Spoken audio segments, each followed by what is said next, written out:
gamers? Today on Dice and Dragons we are going to be covering what some people may call a modern classic, and I've got this nice thematic shirt. For those of you that know Deadpool the movie, it's really a love story, and today we are going to be reviewing and talking about Love Letter. I'll toss it over to Julie, who will tell you some more about the game. So some might be surprised, it is a competitive game. He did get me to play a competitive game, 2 to 4 player, about 20 minutes a game, highly portable, so easy to bring around to parties and things like that. Yeah, we even played on the lakeside actually with a couple people, so that's one of the things that we do really enjoy about the game. I know that's a little bit of a spoiler. So the game is designed by Seiji Kanai, and it was published by Alderac Entertainment Group, more commonly known as AEG. With that being said, let's not waste too much time here. Let's get to talking about the game. So we're going to grab our drinks, grab our best friends. Let's take it to the table. I actually got you to play a competitive game. You did. It's pretty crazy. That's because we could all gang up against you. You really enjoyed that, didn't you? I did. Now let's take a quick look at the components you get in Love Letter. Now because this is a small card game, I'm going to be doing most of the work from behind the camera. Now let's see what we got. So the game comes in a felt bag, depends on the version you get. You can get some that actually do come in a box. You have the Love Letter rulebook, and of course your victory tokens, the tokens of affection. Now the goal in the game is to get your love letter to the princess, as you can see right there, and the first player to get X amount of tokens of affection to the princess will win the game. Now it'll depend on the number of players. In a 2-player game it is 7 tokens of affection, in a 3-player game it is 5, and in a 4-player game it is 4. Now there are 8 different types of cards that we get in the game, and the list of cards. Now the list of cards here will show you the number value of the card, which means its chances of winning the round, and I'll explain that as we get into the how to play. So that is the number that you see there, 1, 2, 3, 4, 5, all the way up to 8. You see those values represented across the top as well. The list of cards will tell you how many there are. For example, there are 5 guards, and as you can see on the guard card just a little bit, there are 5 black stars denoting the amount of cards there are. With regards to the priest, there are 2. You can see 2 black stars on the priest card. Now each card has a different ability that you can see highlighted in this lower text box right there. So depending on the card that you have in your hand, you're gonna have different options that you can do during your turn. What we'll do is we'll cut right here, we'll take a closer look at some of the cards. I'm gonna group them up, probably show you the 1s, 2s, and 3s at the same time, but we'll break it up into nice chunks for you guys, so keep it right here and we'll be right back with an explanation of the different cards in Love Letter. Now let's take a closer look at the cards in Love Letter. So we'll start with cards 1, 2, and 3, the guard, the priest, and the baron. Now I said I would explain these values is that at the end of the round, the players that are left in the game will compare their cards.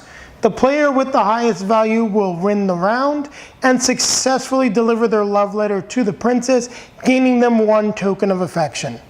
Now, when you're looking at these cards, each of them has different abilities, meaning you may or may not want to play them during your turn. So the guard is the weakest card but has one of the strongest abilities. Now the guard, if you're able to guess a card that is in another player's hand, that player is immediately eliminated from the round. So for example, I could guess, Sean, do you have a priest? If Sean is playing the game and has a priest in his hand, he's eliminated from the round.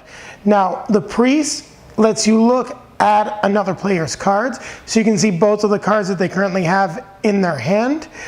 But it's not as advantageous as you would think, as the player still has the opportunity when their turn comes up during the round to play one of those cards, meaning if you're planning to hit them with the guard later on, you don't know what they may be doing. They might be making some changes or even playing a card that could protect them from one of your abilities.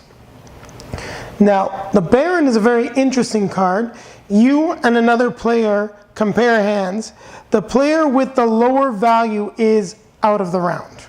So meaning if you've got the higher value card in your hand is worth more, you then eliminate that player. Now this is something that can backfire.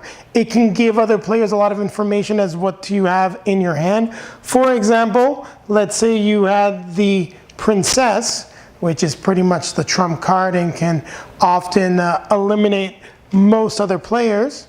If you do compare and you knock someone out that has a high card like the countess, which is a 7, you'll easily be giving away what card you have in your hand, because discarded cards are placed face up. So they are discarded and they are visible. Now we're going to move on from our explanation of these 3 cards, and we'll take a look at the other 5 cards that are available in Love Letter. Now let's take a look at cards 4 through 8 in Love Letter. So we'll start with card 4, the Handmaid. Now as you can see, there are 2 handmaids in the game, and the Handmaid is a very strong defensive card. When you play the Handmaid, until your next turn, you will ignore all effects from other players' cards. Meaning, for example, if someone tries to use a guard on you to guess your card, or if they want to come look at your hand with the priest, or compare hands with the Baron, you then are going to be able to ignore that effect, and that player has essentially wasted their turn. Now the Handmaid is often played to protect some of the higher value cards like the Prince, the King, the Countess, and of course the Princess. When we take a look at those cards, you understand a little bit more why.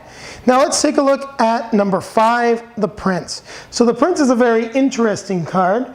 You can choose any player, including yourself, to discard his or her hand and draw a new card. Now when might you want to do this? Let's say, for example, somebody has taken a look at your hand with the priest. You don't like what you have. You know that someone's going to potentially knock you out. You can then play the Prince and get yourself a new hand. You can also force someone that maybe has the Princess or the Countess to then discard those cards, which has some negative connotations, which we'll talk about as we take a look more at those cards.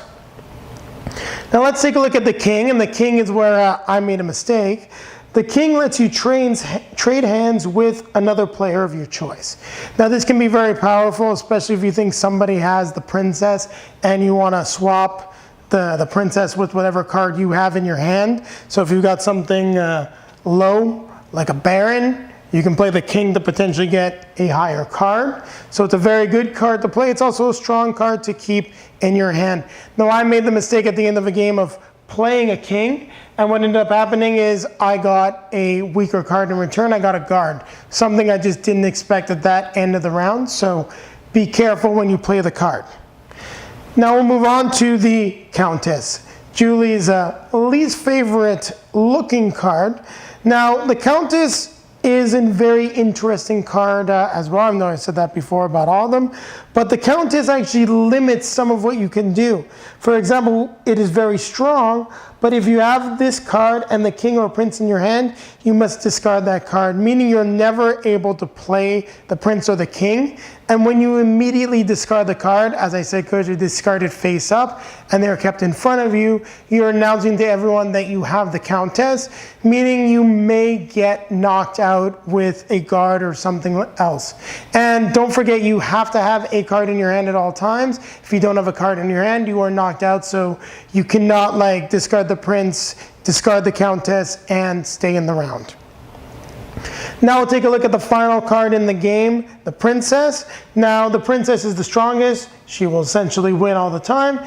But if you discard this card, you are out of the round. Meaning if someone guesses you are the Princess and you have to discard it. If somebody plays a Prince and you have to discard your hand and you discard the Princess, you will then lose the game. So it's great to have, but the moment it leaves your hand, you are at a disadvantage. Now we've taken a look at the cards. Let's give you guys a couple of examples of how you would actually play the game. We'll play some sort of open-handed. I'm trying to figure out the best way to show you guys, but we'll go through maybe a full round of Love Letter and show you who would win the token of affection. So keep it right here. Now let's take a look at how you're going to set up Love Letter. So the first thing you're going to do is shuffle the cards, And we're doing a 3 to 4 player setup here because that'll give you guys the best experience with the quick how to play. What you then do is you take one card, you discard it from the deck. Actually, I'll put it right here so you can see it face down so no one can see it. Each player will then take a card. So we'll have player 1 over here, player 2, player 3, and player 4. Now each player has their hand and you're ready to start the game. So what I'm going to do is I'm going to play this a little bit open-handed. We'll keep the cards face down, but on each player's turn I will show you what they have in their hand and we'll go from there. So keep it right here as we come back with our full round of Love Letter. Take a look at player 1's card. So our first player starts with the Baron, and as it's their turn, they will draw a card into their hand, which is the Prince. Now on their turn, the player is allowed to play a card, and you'll notice I just adjusted the thing because of some of the glare we're getting from the lights. I do apologize. Now, what would probably be the best thing for our first player to do would be to play the Baron because we got the Prince. You don't know what other people have. It is being a little risky. We'll discard the card in front of player 1, and we'll take a look at player 3's card. We'll do the comparison. And player 3 has a guard. That means player 3 is now, will discard their guard. They are knocked out. They are removed from the game. Now I know I'm going to move this over just a little bit to keep things clearer. I'm working with a little bit tight confines here, but that should work. Now we will flip over player 1's card and we'll move on to player 2. Now player 2 also has the Prince, and will then draw a card into their hand, and they have the Handmaid. Now as player 1 played the Baron, the Prince is actually going to make the player 1 discard the card because they got a 4 and a 5, so player 2 will play their Prince.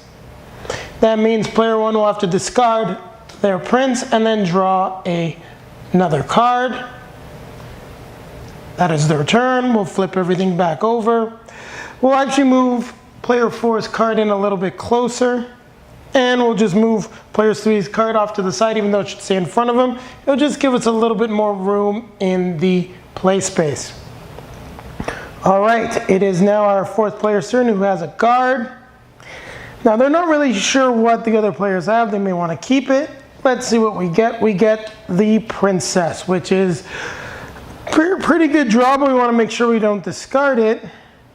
We've seen some interesting stuff. So let's say that player 4 would guess that player 1 maybe got something not as good. I guess that player 1 would have let's say the King. Player 1 would then show them the card. Oh, sorry, that's a mistake. Player 1 does not reveal their card. I'm just showing it to you as player 1 has the Baron. Player 4 is wrong.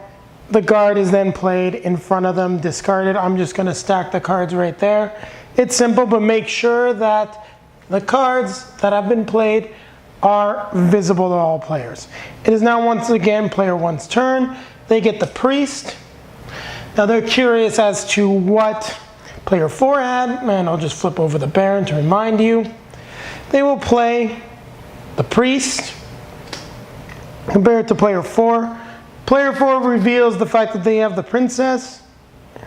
Player 1 is now aware, and we move on to player 2's turn. Player 2 will then they have got their card. It's the Handmaid. I'm revealing it to you, the viewer. We draw the next card, which is the King. Now this is interesting because the King is a strong card. Depending on players' reactions, you can make some guesses, but we want to keep the King. So player 2 will then play the Handmaid to protect themselves. Now this gives player 1 a fair bit of information, as player 2 now probably has a very good card, and you know that the last player has the Princess. Okay, flip that back over, move on to player 4. You got the Princess.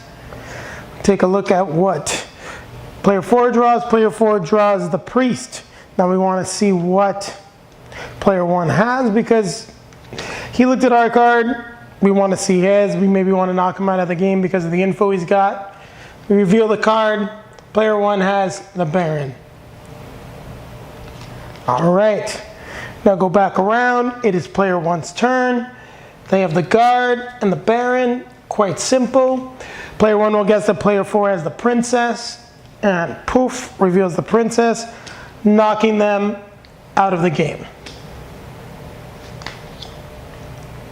It is now second player's turn with the king. Then draw the countess, which means that player two now then has to immediately discard the king and cannot play. Now, as the king has been discarded, player one now knows exactly what player two has, and player two is pretty much hoping that you don't get a guard. So once again, it's the Baron. We then draw the guard. Player one will guess that it is the countess. Player two is knocked out, and player one is our victor and shall receive the first token of affection. And that essentially is how you play Love Letter, guys. I know I made a little bit of mistakes there. Well, not mistakes, but it was a little clunky. But, you know, even when you're playing a game first time, it'll maybe be a little clunky like that, or even when you're debating with your friends. So I feel it's an accurate version of a round. And now we'll move on to a review of the game. So keep it right here. So Love Letter, what did you think of the game? And you need to start because this is a very competitive game, and I was surprised that you played it. It's very competitive, yes, but it's not, unless you're playing two people, which you don't even remember that we did, and it's the first time we played it, and I said, yeah, no. So I did not enjoy the two-person, because as everybody knows, if you've been watching the channel, I don't like playing against him because he's ruthless, and it's not good for a relationship. That being said, the last couple times we've played four-player, and what was fun about it is that we played girls against guys, or we played in teams, and it made it a little bit more fun, because yes, it's competitive, but when you're playing kind of in an informal team, it's not like you're playing one-on-one against each other. The other thing that's different about this game is it's not about strategy, really. There's a little bit of strategy to it on how you're going to play your cards, but a lot of it is luck of the draw. So you play the best you can, the best strategy, the best technique based on the cards that you have. But it's a little harder. One of the things I don't like about the competitive games we play together is that you can be ruthless in the types of ways that you like to attack me. And in this game, there's only one way that you can attack, and it's to have the best card at the end. So it's less of an issue. And the fun part is every time we've played four people, we've kicked your ass. So that's made the game a little bit more fun. Yes, I will forever be taking it up against him blowing up my Death Star, or in, clanking space, leaving me out in the far reaches and picking up all the resources. That being said, you asked me what I thought about the game. So highly portable. We picked it up and played on a plastic table on the side of a lake. We've played in a kitchen. We've played outside. We've played lots of different places, and that's one of the things that I really enjoyed. It's also very quick, and it's easy to play. So for non-gamers, like the people some of the couples that we've played with, it's easy to understand and easy to play. You play one open hand and everybody gets it relatively quickly, and to the point where we had non-gamer friends say, okay, this is fun, let's play again. Yeah, they were even, sorry to jump in right there, but they even saying, where could we find this game? Why do I not know about this game? And who would even think of designing it? They were quite surprised by the game itself, and they really enjoyed playing it. Yeah, so that's my review of it. It's not my favorite game in the world, but it is a lot of fun, and it's fast and easy to play, and that's what I like about it. Yeah, so I'm going to support a lot of what Julie says. I've played Love Letter. Once before this, it was a long time ago, and there are a lot of different versions of Love Letter. There's even Batman Love Letter. What that looks like, I have no idea, but some people have gone ahead and tracked down that version, as well as the Santa Claus one, which could be kind of cool if you're looking for a Christmas themed game, I guess. But what I really like about it is how simple it is to teach other players. The competitive nature of the game is the way that it's done in a fun fashion. There can be some parts, some rounds where actually you might be going out and you know that you're not necessarily going to win. So there is sort of that slight kingmaker aspect to it where you can be like, well, you know what? I'm not going to win, but I don't want my wife to win, and I know what she's got, so I'm going to knock her out so my buddy can win, or vice versa. Or if you want to knock somebody out to keep things good at home and make sure your wife is the one that is the winner. And as many people will say, happy wife, happy life. So guys, just remember that, keep that in your head. And that makes the game a lot more fun. As it's played in about 20 minutes, even if you lose the game, I don't feel like anybody is left out. You're not like, oh man, that was a terrible experience. And it really works well with like the interpersonal interactions. You're able to do some friendly trash talk, some nice ribbing, and I definitely do think the game is more of a like 3 to 4 player game. You can do the 2-player version. I think it works well enough as a 2-player game. It's probably, if you ever want to play this in like a larger setting or teach people or get multiple games going, it'd be good for you. And you're most likely going to be playing this with family, so family member, significant other, sit down, learn the game in 2 players. You can figure out a lot of the ins and outs and give people some tips and tricks to help them get started and get into it a little bit quicker. Now, as Julie said, there isn't too much strategy in the game, but you got to be careful because if you're not paying attention, you can make a mistake. And the one game I made a big mistake. I swapped hands with somebody because I was sure they had a better card than me. Turns out I actually had the highest card left in the game and would have won the whole round if I had been paying a little bit more attention. So that's one thing that I do like about the game as well. The strategy isn't in depth. As long as you're managing the cards that are in front of you in terms of counting everything that's out there that's been discarded by players, you can see what's coming, who's going to win, and you can make some good decisions, and that's one thing that... Yeah, but that blind card keeps things fun because it's not like you can count the cards and remember exactly. There's always that possibility. You have no idea what is that blind card. Now, the other thing I'd say, though, is the strategy is different when you're playing 2 players or 3 or 4 players because of the fact that when you're just 2, there is no kingmaker aspect, as you said, and you know what the other player has. Right, besides that blind card. But don't forget, in the 2-player version, it is 3 blind cards that we have. So there's a little bit more variety, but it's still not as... It's not the same dynamic. Yeah. I think we're going to get into ratings now. When we give the rating, for me, it's not the 2-player version. I would say my rating is playing it as 3 or 4. And actually, we haven't played it as 3. We played it 2 or 4. Yeah. So I'm going to jump into ratings now, if that's okay with you. Yeah. So I give it an 8. I give it an 8 because we had a lot of fun. We laughed a lot. We got into dynamics of somebody always having the same technique. Jay, are you a priest? Every time. So with that twinkle in his eye. So that was fun. So for me, it is a solid 8 that way for the portability, the fun, the ease of learning, and the accessibility to everybody. What about you, Jay?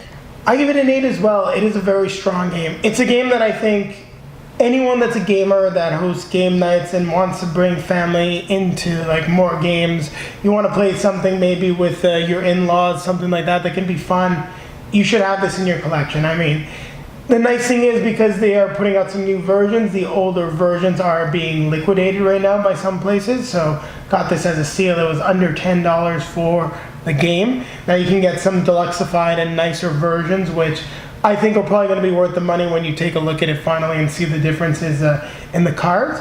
But for those of you that just want to throw it in the collection so you have it, find an older version. From what I understand, there's not going to be any difference in rules. They all pretty much play the same way. So pick the one that's right for you. But I think we both agree that it's sort of a must-have in a gamer's collection. Yeah, now that I know there's a Santa edition, I definitely think we're going to look for that. I think the Morissette side of the family will be happy to play that at Christmas. Yeah, I definitely think your mom will have way too much fun with that. We probably won't be able to get her off the table with letters from Santa. Yep. Now, with that being said, we are wrapping up this review, so soon, above our heads, you will be seeing links to our other videos. Well, not links, nice flashing video logos. You can also subscribe and find information about our social media channels down below in the video description. And as always here on Dice and Dragons, we're going to grab our drink, grab our best friend. Our loved one. It's love letter. Okay, our loved one. And Keep playing games. keep playing games. I really don't like that countess. She's a little skanky. No. There's something about her that is definitely a little overly inviting. And those eyes are just a little creepy. She looks like a man-eater. Yeah. Like, definitely the kind you want to stay away from. She'll probably poison the princess's lover. I wouldn't be surprised. Yeah, don't like her.